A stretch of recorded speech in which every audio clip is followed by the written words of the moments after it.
Hello and welcome to the episode. It's so beautiful to have you tuning in. And this podcast or YouTube episode is really about finding the power of discomfort and stepping into the power of discomfort. And there's a couple of things that inspired me to create this today. So, the first is the previous podcast that I created, which was all about finding hope on the other side of perimenopause. And that was a lot of discomfort for me to press share on that. It wasn't uncomfortable to record it because it just flowed out of me and it was my own story, and probably something that's been sitting on my heart for a while. But sharing it and putting out to the world and not knowing the response to that felt really uncomfortable. And I just knew that I had to share that, and I think what I didn't anticipate was the beautiful receiving of that. I shared some things in that podcast that were personal decisions that I made that I know not everybody would have agreed with, especially during the COVID time. And I really braced myself to receive some judgment and some rejection for that. And I think I felt overwhelmed by people reaching out and sharing their story, either about perimenopause or about their COVID experience. And it has really surprised me how part of my discomfort is actually receiving deep care. And that was quite hard for me to receive the response to that because I had braced for something else. And I think growing up as somebody who cared a lot for everyone else, who was the person who sometimes put my own needs behind, it was a really interesting place and a growth edge for me to sit in the deep receiving of care. So that was an interesting area of discomfort that I didn't anticipate. So I want to talk about this in more detail. And I guess the other part of this that I started to create a little post on was this past week. I've just been down in the South Island and it's, snow and cold. And I had a swim in the lake, which was me leaning into discomfort because, as I know I've shared before, I've always been somebody who loves being somewhere warm, and even going somewhere cold kind of makes me angry. At times I pack with a really grumpy face. I know that's a real first world problem. But anyway, I've leaned into the discomfort of cold, and that was a choice that I made of trying to put myself in a position of doing things that are uncomfortable to practice discomfort, because discomfort is a practice. It's not something that we just wake up and say, I'm going to start living in my discomfort zone. And for me, doing little things each day that feel uncomfortable actually help to move you towards doing bigger things in your life that are uncomfortable. So for me, jumping in that lake with the snowy mountains flowing into it was uncomfortable, but to be honest, it felt nothing like sharing my truth and sharing some things that have felt heavy or like they have shame around them. That is true discomfort. But I think it's the small little actions that we do each day that can help us to really lean into the bigger aspects of discomfort in our lives. That's for me personally.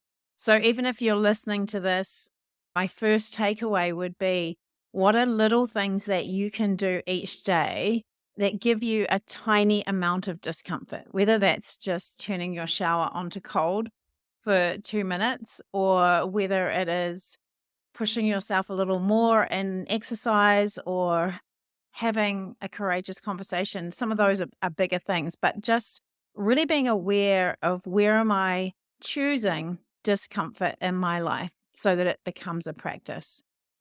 So I really wanted to start this conversation with a little bit of understanding about why we avoid discomfort and why we want to be leaning into it. Discomfort is where we grow. Discomfort is where we learn and we evolve and we can pivot when we have experienced discomfort. And this is part of nature. We know that trees that grow in wind actually grow stronger than trees that don't. Their root systems go deeper, they have more resilience. So they actually flourish with a little bit of discomfort, and so do we. So, discomfort for me is a place that is not putting yourself into overwhelm. It's where we sit between our comfort zone and our overwhelm zone. So it's really this place that I often refer to as our growth edge. It's where it feels a little bit frightening, but it feels possible. And usually there is a layer of vulnerability that sits within there as we start to lean into more discomfort. And I feel like discomfort and vulnerability go hand to hand. And I know for me, like I said, pushing go on that podcast, there was this feeling in me like, what have I done? Just for that moment, and that felt like true vulnerability for me to share that. So I just wanted to talk to you about the motivational triad, which is really what motivates our behavior. And this motivational triad, some of you have probably heard of it. It's really based on our primitive brain, and it's very much based on of animal instincts. It's the very basic needs that our brain have and where they default to if we don't step into our front brain, our prefrontal cortex that elevates us to be more human. So there are three components that really get in the way of us leaning into the discomfort zone, which is again our growth zone. And the first is that our brain likes to gravitate to pleasure. That's the first of the motivational triad. So it's always looking for what is comfortable, what is delicious, what feels really good for me right now. And with the pleasure means that we don't want to do things that are uncomfortable or hard or not pleasurable, like getting in cold water or going for that exercise or having an uncomfortable conversation. So the primitive brain moves us towards pleasure. And obviously, sex is pleasure. And that's for us to procreate and to survive. So that's why we want to move towards pleasure or enjoying our food, things like that. So the second part of the motivational triad is to avoid pain. And this is where a lot of us get stuck. We want to do what is easy. We want to do things that are not painful. And sometimes what is painful for us today is to feel like we are rejected or to feel like we're going to receive judgment or we are going to experience something that makes us feel like we don't belong to the tribe. And that is why we will avoid pain. Okay. So ease and comfort are so tempting. And I know even for myself, there are choices that I make because they're easy. Sometimes I buy or consume things that I know better, but they're easy and they're there in the moment. And I'm like, oh, yeah, I'll just do that. And this is the whole problem with our crisis in our planet and climate change. We all know what we should be doing, but convenience takes over and comfort takes over. And that's why we're in this global crisis that we are. I know for me, even just making my morning smoothie, I need to walk to the garden and pick my greens. And sometimes I can't even, that tiny barrier of entry that feels like a little bit of pain to maybe walk outside in the rain. It stops me taking the right action. Rather, I'll just get something out of the cupboard. These tiny little moments of discomfort can stop us to choosing the right behavior. So the third part of the motivational triad is efficiency. It's how can we conserve energy? Okay, so that is choosing the easiest way of doing things. And that is why we find connection through scrolling on our phone or we get stuck in front of Netflix when we know we should be doing something. Our whole system is trying to conserve energy and not do things that are not efficient for us. So those are the three cornerstones: seeking pleasure, avoiding pain, and conserving energy. So that's what we're up against in our primitive brain that stops us leaning into discomfort. And what we need to do is actually update our system to let it know that we're not trying to survive in the tribe, that we're not trying to, avoid the pain of eating poisonous berries, or we're not trying to conserve energy to stay alive. We now live in the year that we're in now, and we need to engage our prefrontal cortex, this intelligent CEO part of our brain, so that we can go beyond our primitive responses. So, how we move beyond our primitive brain is we start to take small actions that feel uncomfortable, but they feel safe for our system to do so. So, you've heard me talk a lot about our nervous system and making our nervous system feel safe. And one of the key things that makes our nervous system feel safe is social connection. So, if you are leaning into discomfort, having a safe person or a safe connection can really help you to take that next step, to make sure you have that sense of belonging and knowing that if you are rejected or judged, you still have safe people or a safe community that can look after you. And that's why I also love my membership, the Hatchery. We have that as our foundation, a safe group of women that we are always able to fall back on when we take big, brave action. So, we'll come back to a few other things that can help you to move into discomfort. So, I just wanted to shift gear a little bit and talk a bit more about the avoidance of pain aspect of this motivational triad, because I think a lot of the work that I do with people is looking at the behaviors that they do to avoid discomfort. And when I talk about discomfort, I mean feeling discomfort in our body, feeling the discomfort of certain emotions and feelings. I work with internal family systems, as you know, and we have these protective parts that show up. And that might be anger, it might be irritation, it might be people pleasing. These are all parts that protect us from the vulnerability that we feel on a deeper level, and usually from childhood. So, without being aware, most of us are trying to avoid feeling certain vulnerabilities from our past or certain discomfort that we felt in our past. So, we have these protective parts that make sure that we are managed away from feeling that. And they can be very sophisticated, they can be very evolved, they can look like high achieving, they can look like being very rational, they can look like hypervigilant, and some other parts can also look like just blowing everything up, drinking a bottle of wine, having compulsive behaviors, having these huge, big outbursts. Those are also protectors that are trying to help us avoid the discomfort of what lies within us and often from our childhood.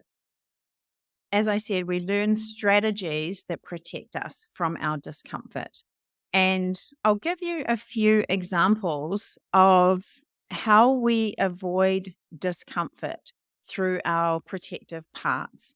And I just want you to really think about this for you of where am I avoiding discomfort? Which aspects of my life am I consciously or unconsciously avoiding discomfort? And often there are behaviors that we've learned to help us avoid that discomfort. So, for example, people pleasing is a really common strategy that we've learned in childhood to avoid discomfort. It is avoiding disconnecting with people we love. It's avoiding the feeling of not being approved of or not feeling loved. So we abandon ourselves and our own needs in order to please other people. And that is a protective strategy so that we don't have to feel what it feels like to not be approved of or not to be loved.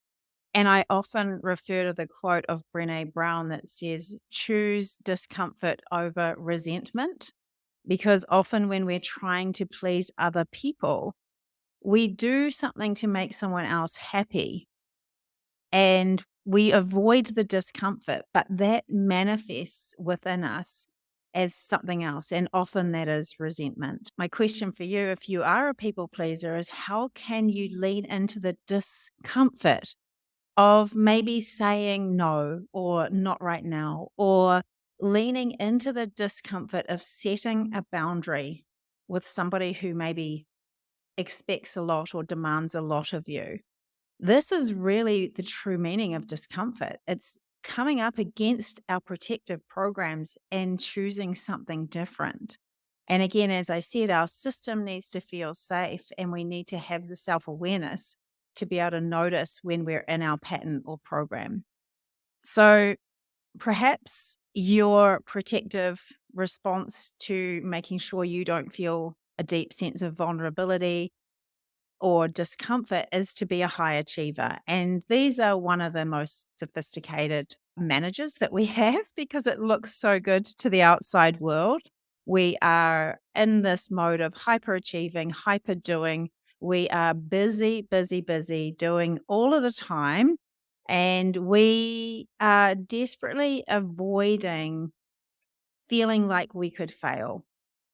And again, that's something probably from childhood. We want to make other people proud. We want to make other people approve of us. So we go to this point where often we're almost burning out because we're trying to protect ourselves from feeling the discomfort of what it feels like to fail, or we might not have ever been able to receive because we were always the ones who were achieving, and receiving can feel quite uncomfortable for somebody who is a high achiever. So again, I would encourage you, if you're a high achiever or somebody who is always doing, what your discomfort is. And maybe it is resting. Maybe it is not achieving. I know this is a big one for me, that I've been, operating in that place of not letting myself have permission to just rest and surrender and to not do anything, to let things get messy. This is really challenging for the protective part that's a high achiever. Something might be landing for you there, or is it uncomfortable for you to receive, for you to let somebody really help you, for somebody to support you and love you and care for you, and for you to lean into the vulnerability of that? Another part that is a protective part that avoids the discomfort of our past can be being hyper rational, to have to be across everything, be very analytical, to be very in the head, to have moved out of that true knowing, our gut knowing or our heart knowing, because maybe that didn't feel safe. And we had to really rely on our thinking and being analytical and being across everything. So, what might feel like discomfort for you is to drop into your heart, to trust your intuition, to trust your gut, to not know all the answers before you start something. This can be discomfort for you if you are somebody who is very rational. If you are somebody who is controlling, control is an incredible protector from vulnerability. I know this one well myself. My good old friend, control. This is obviously learnt in childhood as well, when maybe there was situations that felt unpredictable or a bit chaotic. This is a very well polished part as well. And for the control, it appears like everything is in control. It's like the duck on the water that just appears like everything's in control, but the feet under the water are going really fast. So for the controller, discomfort might be surrendering, right? It might be not being right. It might be having an interaction with somebody and letting it go. It might be not needing to be the leader. And that can feel really like we're in our discomfort zone. I mean, I know for me, with a teenage daughter, there is so much juicy fodder to practice with here, of how do I feel a sense of disrespect, or I feel um, like I have to be right, and to let that go in the moment. Whoa, that's uncomfortable. That's uncomfortable for me. everybody has a different place of discomfort. Another protective part is the perfectionist. And this part, again, is highly desirable on the outside. It's like, wow, their work is of such a high standard. But again, this was the learning that we had to be perfect to be loved. We had to achieve, or we had to deliver, and we had to be a good girl or boy. And that's what we are trying to protect, the feeling that we might not be loved or approved of again, but it becomes out of balance. And the discomfort for a perfectionist is letting things get messy, to create imperfect action, to say done is better than perfect. And this is so challenging and uncomfortable for you if you are somebody who has a program that says, my love depends on my perfection. So it's a lot, right? I know we're looking now at parts work, which is my IFS parts. And I know these so well because I've worked with so many different clients and myself working with these sophisticated parts that can be really valuable. But as they get out of balance, we just know they're desperately trying to protect us from a vulnerable part. So, what discomfort invites us to do is to lean into parts of our program, into our survival strategies, and to loosen our grip on those. And some of you will need support to do that. You'll need to do a session or some coaching or some IFS therapy or with your therapist to loosen the grip over some of your behaviors that keep you in the comfort of your old pattern. But some of you can already just start to be aware of how your behaviors are actually protecting you from feeling a vulnerability in your past. And again, I love what Brene Brown says, that choose courage over comfort. And that's what I'm really inviting you to do here is notice where you've got really comfortable in your life. And I think sometimes we can get to this midlife point and we can start to tell ourselves stories about why we are like we are. And some of them are our beliefs, and often our beliefs will become our excuses. And some of them are what society maybe has imbued on us about what we can do and can't do at this phase of life, or we've given up on some of our dreams. But anything is possible for you if you are willing to lean into your personal discomfort. It might be being seen feels very uncomfortable for you. It might be putting your creative work out there and risking judgment and risking that not belonging. It might be sharing your truth and sharing your story. And I know from me, just recently, my experience, I felt like I really went through a personal expansion from sharing my story that makes me maybe look not as good as I appear. It was so liberating to share that and to just have some resonance with other people who feel the same. And I think the beautiful thing about sharing our truth, which is often uncomfortable, our true story, taking the mask off and bearing our true self, is that we can connect so much more deeply with those around us because there is so much more resonance. So my biggest takeaway for discomfort is, how can I lean into being more of my true self? How can I share little parts of my story or who I am, or even the parts of myself I don't feel proud of? How do I share things that maybe feel a little bit embarrassing or shameful? Because shame cannot exist in the light. As soon as we share something, we're liberated from its hold on us, and it will feel deeply uncomfortable in that moment.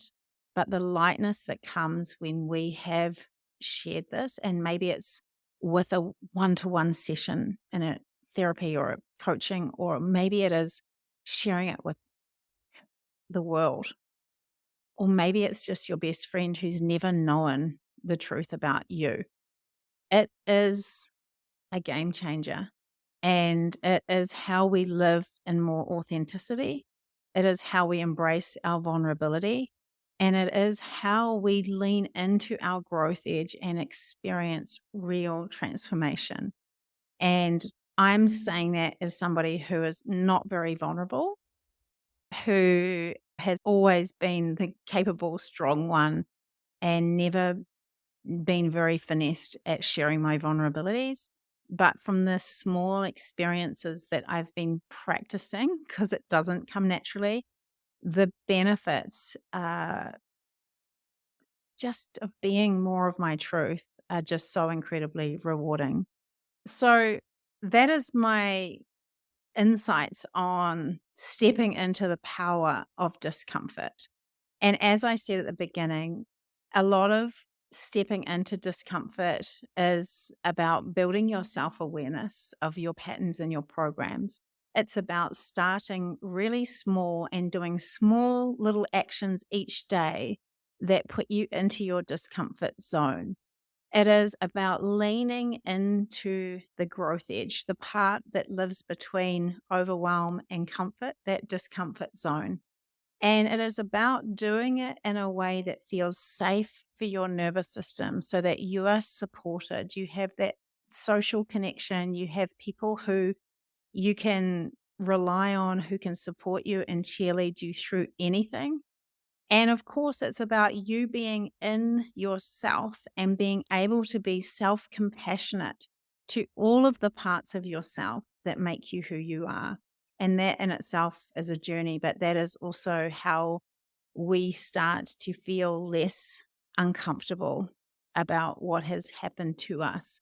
And we get to live in the understanding that this happened for us. And this is actually part of our story and our journey. So if this resonates, I'd love to hear what comes up for you in terms of your personal discomfort. Maybe you'll share it with somebody who needs to hear this. Please subscribe and review this podcast if it speaks to you. And thanks for tuning in.